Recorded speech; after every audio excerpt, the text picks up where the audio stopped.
Hunter-gatherers don't work 9 to 5. They also don't follow the Pomodoro technique. Instead, the way they work very closely resembles what's known as a power law. They do the toughest work for the shortest periods of time and easier work for much longer. Now, you might think that this might be true of hunter-gatherers, but what about the rest of us living today in our urban cities?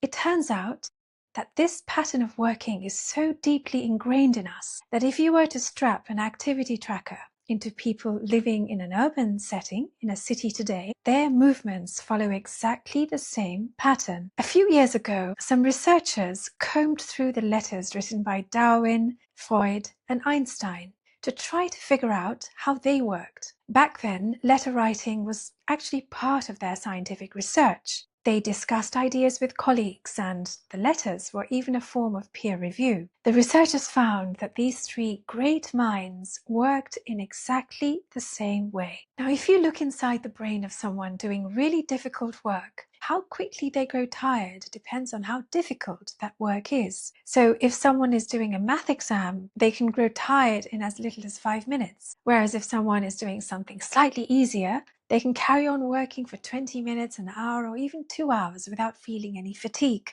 This is why it makes sense to follow a power law pattern of working when you sit down and work, just like our hunter-gatherer ancestors did, and even just like Einstein and Freud and Darwin did.